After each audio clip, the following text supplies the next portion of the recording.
Hello বন্ধুরা, good morning, welcome back to my channel. সবাই কেমন আছো? আশা করি সবাই ভালো আছো, সুস্থ আছো। আমার আরেকটি নতুন ব্লগে তোমাদেরকে সবাইকে স্বাগত জানাচ্ছি। আজকে হলো রবিবার, 5ই মে। আজকে ভিডিওটা শুরু করছি, কিন্তু খুব ছোট ভিডিও করেছি।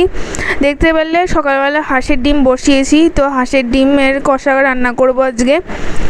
তো ওয়েদারটা একটু চেঞ্জ হচ্ছে, বৃষ্টি হবে বলছে, কিন্তু খুব একটা গুমোট গরম লাগছে আরও বেশি করে। জানি না কবে বৃষ্টি আসবে, কিন্তু আরও বেশি করে গুমোট লাগছে। রোদটাও তো নেই ঠিকই, কিন্তু ভীষণই গুমোট গরম। আর শরীরটা আমার খুবই খারাপ, তাই আজকে ভিডিও ভালো করে করতে পারিনি, কারণ আমার আক্কেল দাঁত উঠছে।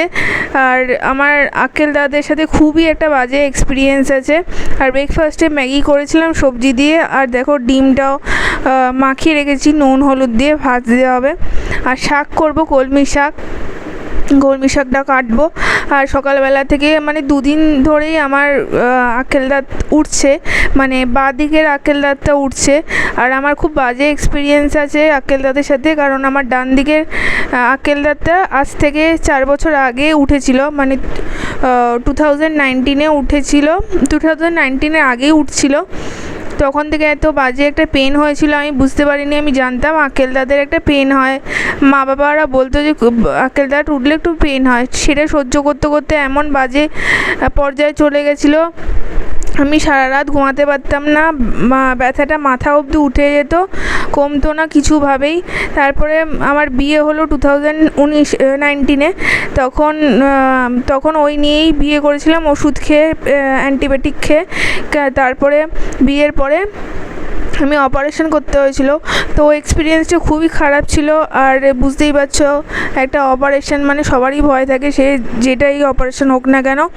তো খুব কষ্ট পেয়েছিলাম, আর সেটারই ভয় আবার হচ্ছিল, কারণ আবার সেই বাঁ দিকেরটা এবারে উঠছে। তবে ওরকম বাজে করে ব্যথা হচ্ছে না, বাট একটা ব্যথা হচ্ছে। আর যে কোনো ব্যথাতেই তোমার না মুডটা খুব খারাপ থাকে, তোমরা জানবেই।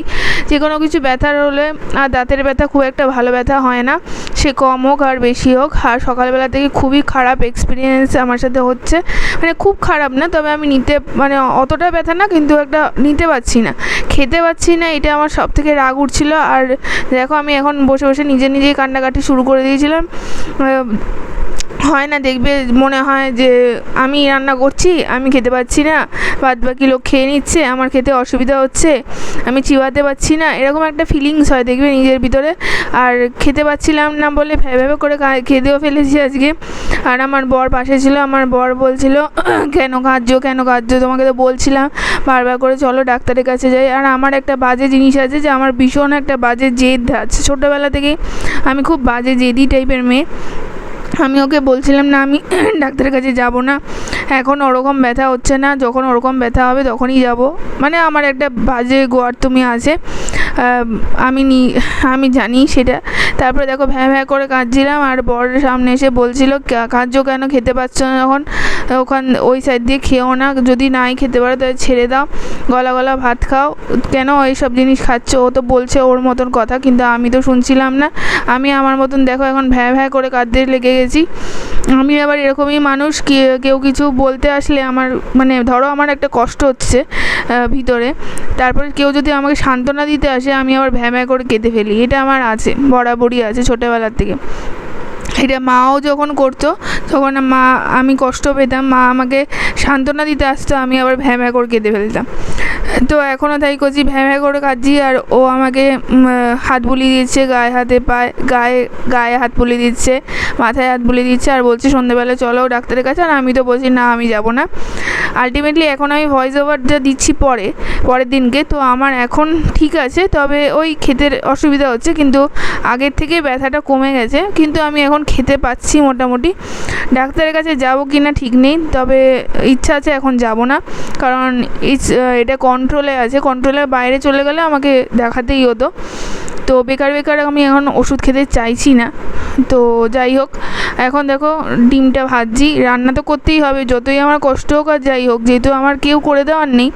আর বর তো আছে ঠিকই, কিন্তু বর কত করবে বলো, আমাকে তো করতে হবে। আমাদের তো যেহেতু কেউ নেই, আমাদের পাশেও কেউ নেই, মা বাবা দূরে থাকে, তাদেরও বয়স হচ্ছে, সব সময় এসব বলা যায় না।